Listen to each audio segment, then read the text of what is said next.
First, why $600? It's not a magic number, but here's what it covers. Most car repairs under warranty, an urgent care visit, a last-minute flight home, your insurance deductible, rent if you're short 1 month. This isn't about getting rich. It's about stopping the panic spiral when life hits you with a curveball. Think of it as a shock. Here's how we're going to do this. 4 simple phases. Week 1, separate your money. Week 2, stabilize with automation. Weeks 3 to 4, squeeze out $100. Weeks 5 to 8, supplement your income. Each phase builds on the last. Phase 1 starts today. Go open a separate savings account, not tomorrow, today. Here's why this matters. When your emergency money sits in your checking account, it doesn't feel like emergency money. It feels like I could grab takeout money. You need psychological distance. Most banks let you open a savings account online in under 10 minutes. Some even let you nickname it. Call it Do Not Touch or Emergency Only. Make it annoying to access. No debit card, no easy transfers. You want friction here. Once it's open, even if you put in just $1, you've started. That's day 1. Phase 2 is about making saving automatic, so you don't have to think about it. Here's what you do. Set up a tiny automatic transfer for the day after your paycheck hits. I'm talking $3 to $5 per day. Wait, $3? That's nothing. Exactly. That's the point. You won't miss $3. But over 60 days, that's $180 to $300 sitting in your emergency fund without you lifting a finger. The trick is timing. If you get paid on Friday, set the transfer for Saturday. The money moves before you even notice it's there. Most banking apps let you schedule this in under 2 minutes. Do it right after this video. Okay, now we're in weeks 1 and 2, and we need to find $100 fast. Here are 3 ways to squeeze it out. Method 1, cancel the subscriptions you forgot about. Pull up your bank statement right now. I guarantee you're paying for at least one thing you don't use. Streaming services, old gym memberships, apps you downloaded once. Go through and cancel anything you haven't touched in 30 days. That could be $20 to $50 per month right there.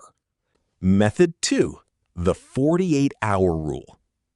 For the next 2 weeks, if you want to buy something non-essential, wait 48 hours.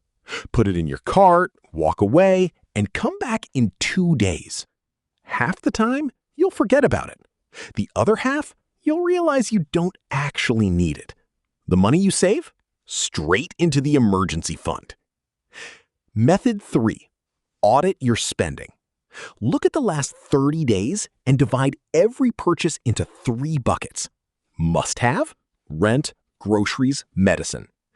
Maybe need, that nicer brand, eating out, convenience purchases, and mess. Impulse buys, stuff you regret.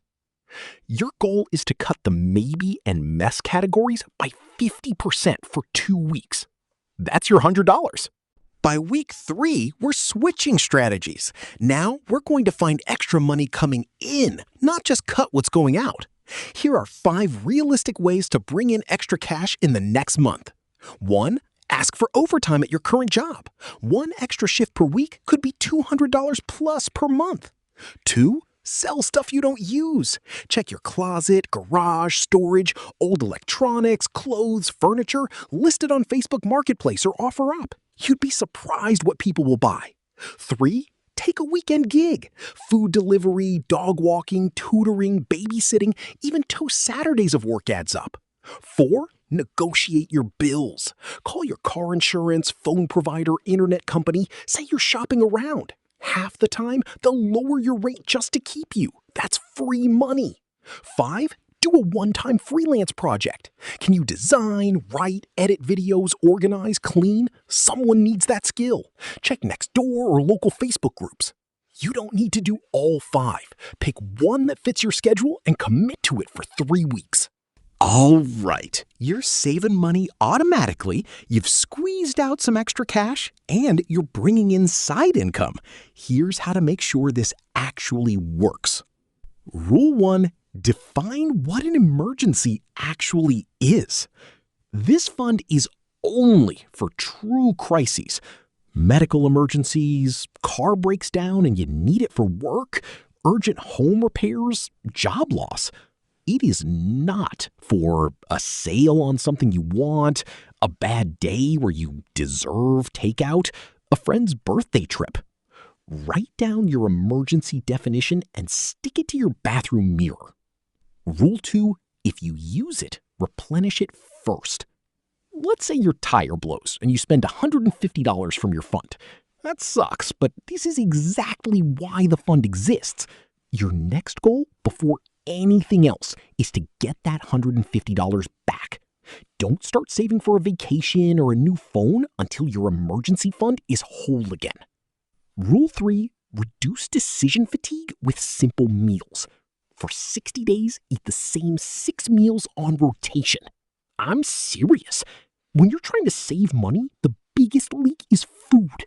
Grabbing lunch because you didn't plan, ordering delivery because you're tired. Pick 6 cheap, easy meals you actually like. Write them down, make a grocery list, stick to it. This isn't forever. It's 60 days.